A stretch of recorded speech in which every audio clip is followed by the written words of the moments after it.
Kore ki whanga pe mua he ngahi tala whakatap ka kato ai whonua pe mua lotu o wha ngā au atu ake ku ngahi polo kalama. Kai ata mua moku ai whainga maari e koe ni.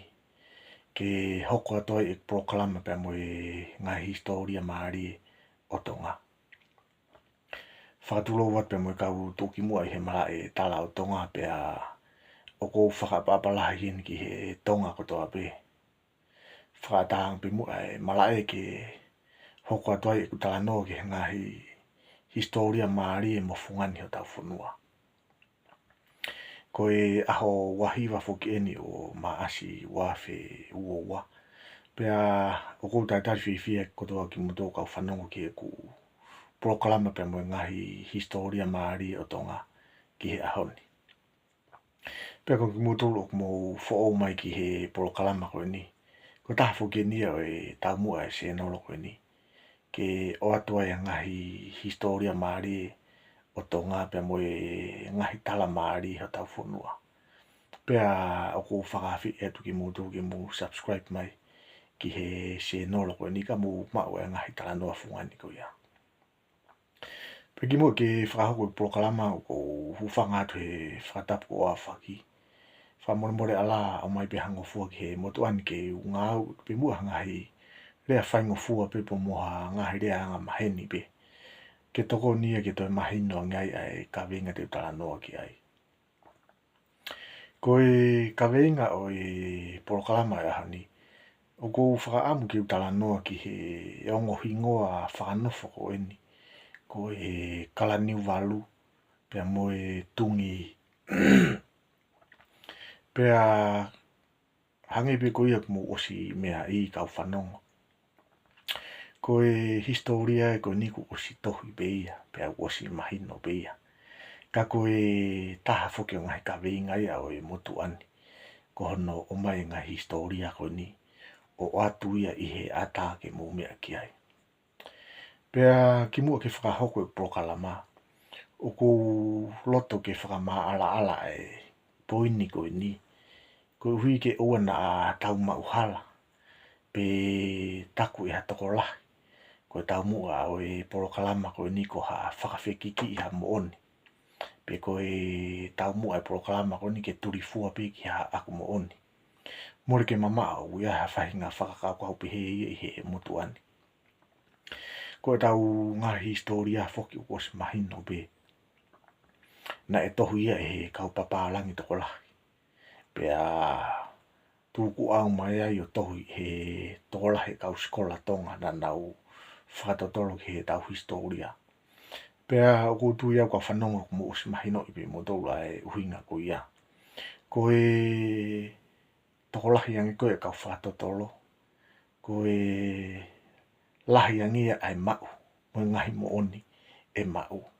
Pea kou loto ke whamala ala e poini ko ia kau whanongo. Ko uhi ke mahino ka te tau tolu. Ko ngahi mau ko toa beia. Oku mahu inga au pito e ngahi mau ia ko ia. Oku ikai ke whakahalaki a ngahi mau ia. Oku ikai ke whakahalaki a historia ia. Oku lau e motuani e ngahi whakatotolo ko toa pe. Ko e konga koula ia. Pea i ene pehe o kou whakamahu inga i tatau e au ia e ngahi whakatotolo ko toa pe. Pea oku ikai ke tuku hifo au iha whakatotolo kai o hake whakatotolo.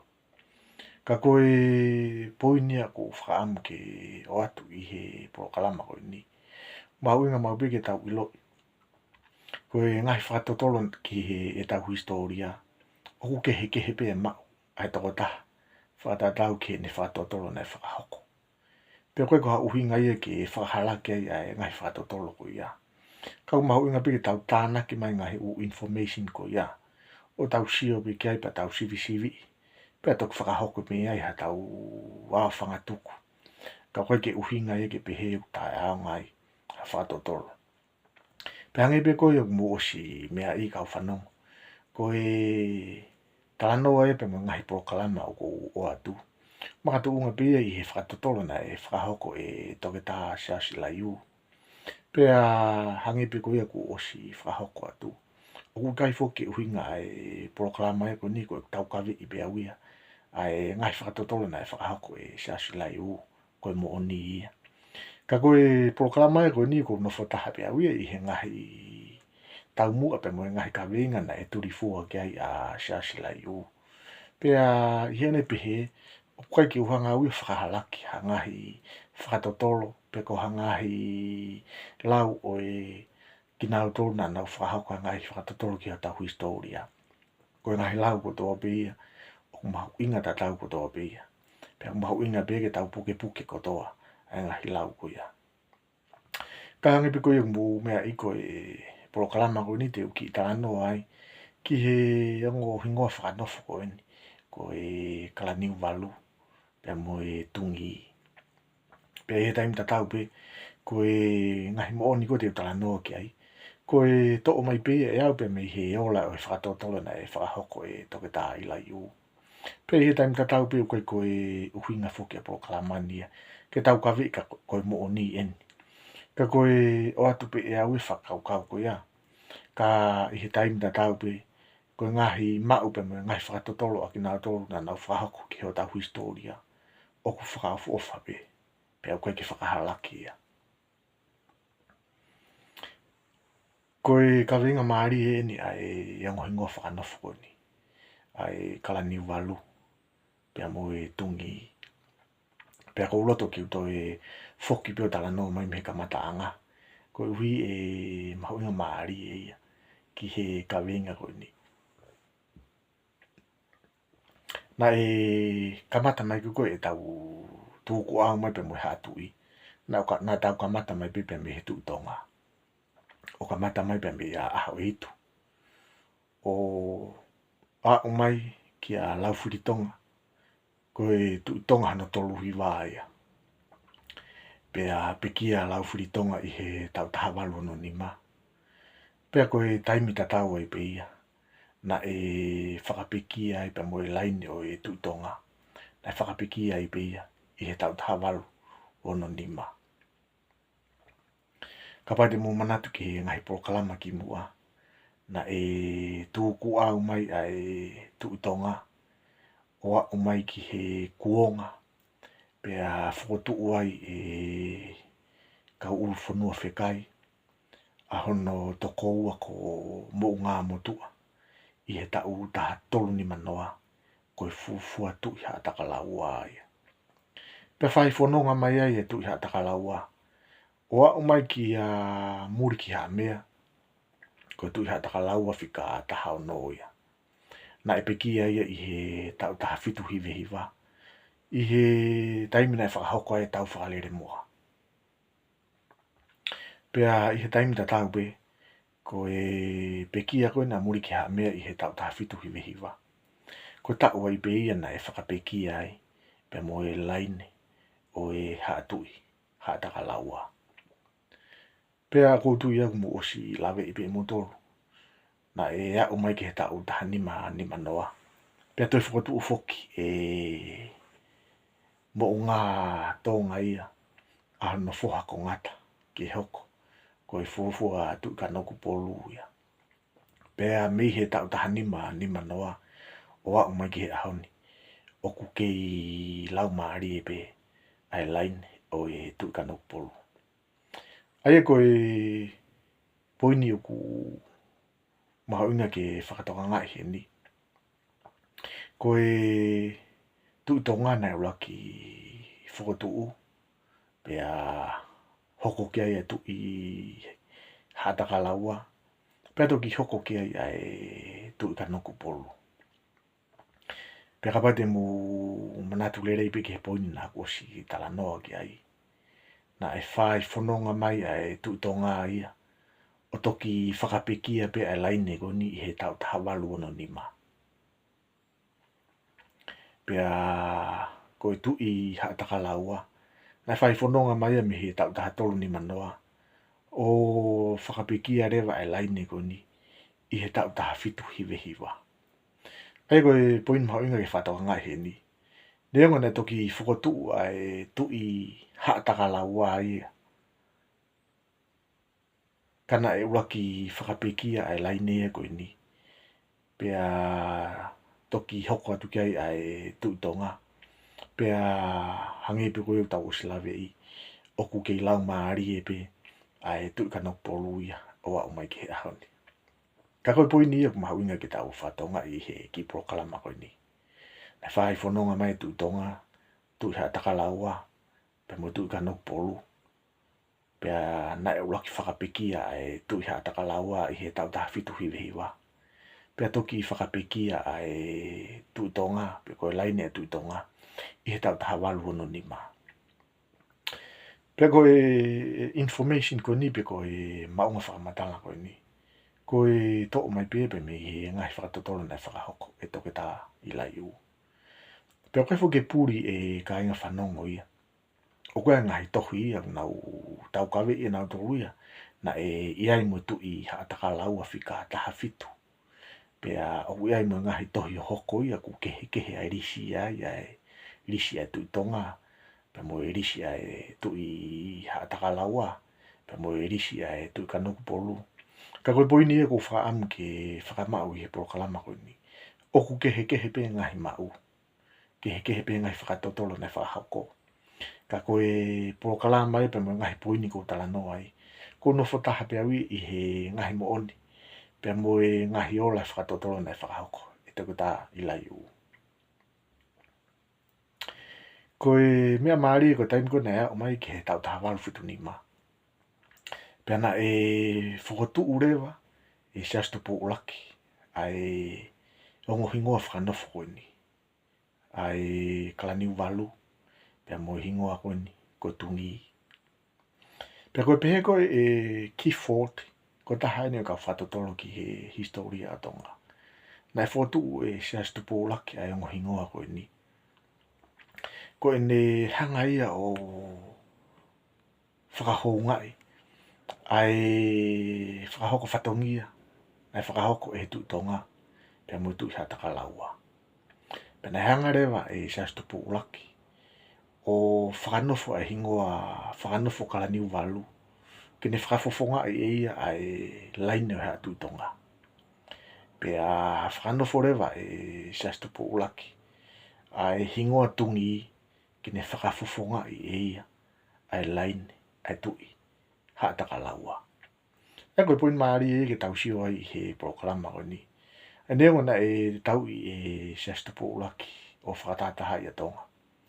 Kana e haa mai pia me he poini koe ni hange koe tala noa koe ia ki forte. Na e wahe pe e siastu po ulaki ne mawhai. O wahe ke kau no pere. Pea kau wai pia mo yongo hingoa whakanofo koe ni. Na kalani walu pia mo tungi. Pea koe yongo hingoa koe ni. Hangi pe koe na Yugoslavi ki ai. Na whakanofo kalani walu kene whafofonga e laine o e hatu tonga. Pea whakanofo rewa ai hingoa tungi kene whakafofonga ai laine o e hatu i hataka laua. Ka kouloto ki u whoki mai ki he hohoko o e ngahi laine koe ni. He koutu i au e mahu inga ke tau lawe i. A ngahi hohoko koe ni. Pa tau si ore vai ki he whila lawe i. Ai tuitonga tu i haataka laua. Pea mo e tu i kanoku polu. Ko ngahi laine koe ni e tu i tonga. Tu i haataka laua pea mo e tu i kanoku polu. Ko nea o mai ke taimi koe ni. Na e wha utaha pena tolu. E he fo i laine e taha. Pea ka pau te mu whihu i mai koe haa e uhinga e kupehena e wha utaha na tolu. E he fo i laine e taha. Pea koe ku uhinga e ni. E koe uhi. Koe ea o mai ke konga koe ni. Na e wha utaha pe ki tau tolu. E he tu kanoku polu hono ono koe ni. Ko maafu o tuitonga. Pea te uatu ha whakatata mahino. Kene whakamaa ala e kupoini. Ko maafu o tuitonga. Na iai hano ngahi foha e toko tolu koe ni. Ko tupoulahi. Ko maiari waki. Pea mo mumui. Maafo tu tonga ko tu ka no polo hono no ia. Ko e ngahi fohaini e tako tolu eni. Na e tupu me ai. E tu tonga, tu i hataka laua, pe mo tu i ka no polo. Pe ko ngahi fohare vai eni. Ko tupo ulahi. Ko maiari waki, pe mo mumui. Pe kapate mo fehu i me kao. Anga wha fe, ai tupu e ngahi laine, ha tu tonga, ha tu i hataka laua, pe mo ha tu i ka no polo. Pea me i ngahi foha ko eni, o maafo tu tonga. Pa te o atu pe ngahi hoko ko ia, ke mo mea ki ai. Ko i hui ke te mahino ngai, e poine ko tana no gai. Maafo tu tonga ko ne foha lahi ko tupo ulahi. Tupo ulahi, ko no fifine a tupo moheofo. Tupo moheofo, ko e ne tama fua nunu iawa. Ko fua nunu iawa, ko ne tama laufuritonga. O laufuritonga, ko ne tama aviriami, na e whakanofo ai, ai fuafua hingoa whakanofo, kala ni walu.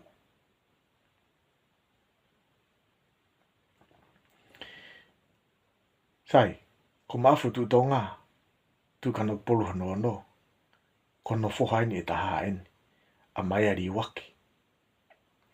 Maiari waki ko no foha a muriki ha mea. Muriki ha mea ko no foha a fatu. Fatu ko ne foha a hala tuituia. Ko hala tuituia na e whakanofo ai, e fuafua hingoa tungi. Pera whaasirewa ko mumui. Ko mumui ko e foha moia o maafo tu tonga. Pera mumui ko e ne foha a tuku aho. Tuku aho ko e ne foha a tupo utoa. Pera tupo utoa ko e ne foha a sias tupo ulaki. Ego poini ia ko whaamu ke wha maalala i he polokalama ko ini. Ko nea mai koe ki he kuonga ko ini o sias tupo ulaki. Ko laine o haa tu i tonga. Laine o haa tu i haa takalaua. Laine o haa tu i kanuku polu. Na e wha utaha mai be ia. E maafo tu tonga ko tu i kanuku polu hono ono. Pe hangi pe koe na kos whalau atu. Maafo tu tonga ko ne whanga foha toko tolu. Ko tu poulahi, maiari waki, pe mumui. Pe koe whanga foha toko tolu ko ni. Na e tupu me ai, e ngahi laine, hatu tonga, hatu i hataka laua, pe mui hatu i, kanoku polu.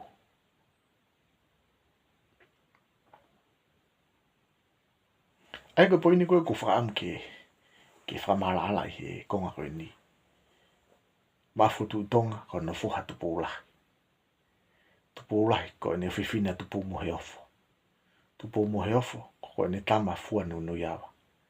Fua nunu iawa ko ne foha a laufuritonga. Laufuritonga ko ne foha a wiriami. Na fuafua whanofo ai. A kala ni walu. Peko foha no warewa o maafo tu tonga. O maiari waki. Maiari waki ko ne foha a muriki haa mea. Muriki haa mea ko ne foha a fatu.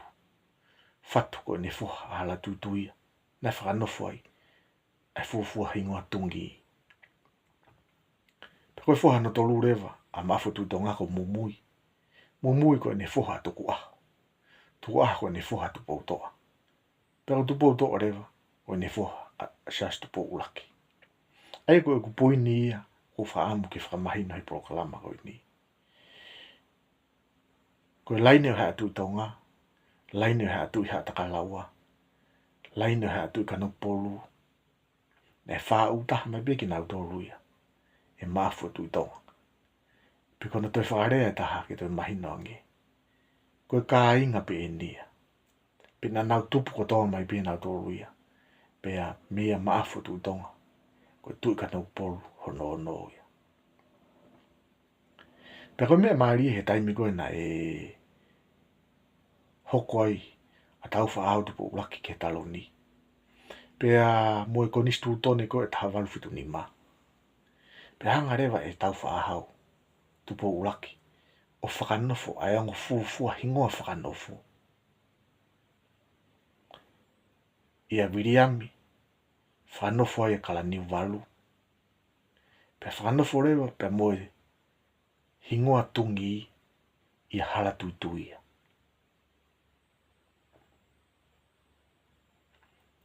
Pe ko te whaarea koe taha, na hanga siasto po ulaki. O mai ai ango hingoa whanofo koe ni, kene whakafofongai, ai laine o haa tuitonga. Whakafofongai ia e kala ni walu. Pea o mai rewa pe moe hingoa whanofo tungi, o whanofo ia i he hako, o haa tui haa takalaua. Pea whanofo rewa hingoa tungi i hala tuituia. Pea hoko rewa siasto po ulaki ia, koe tui pe ia e taha, o i o tutonga. Ai koe ki porokala mai i he ahoni, kau whanongo. Ko e ku whie o atu pe ai poini ko ia. Ko e ongo fuafua hingoa whakanofo. Kala niu walu pe mo tungi. Na e whakanofo e kala niu walu. Kene whakafofo ngai ai laine o haa tuitonga. Pea whakanofo a hingoa tungi.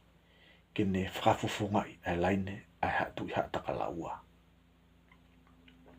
Pea ko hingoa kala niu walu. Na e whakanofo ia viriami koe foha o lau whiritonga. Pea koe hingoa tungi, na e whakanofo ia hala tuituia, koe moko puna o muriki haa mea. Pea hono toi whaarea koe ki toi mahino ange. Ko hingoa kala niu walu, na e whakanofo ia viriami. Ko viriami koe foha ia o lau whiritonga. O lau whiritonga koe tu tonga whaamui mui taha ia. Pea ko hingoa tungi na e whakanofo ia hala tuituia. Ko hala tuituia koe foha ia o whatu. Ko whatu koe foha ia o muriki haa mea. Ko muriki haa mea koe tui haa takalaua. Whaamui mui taha ia.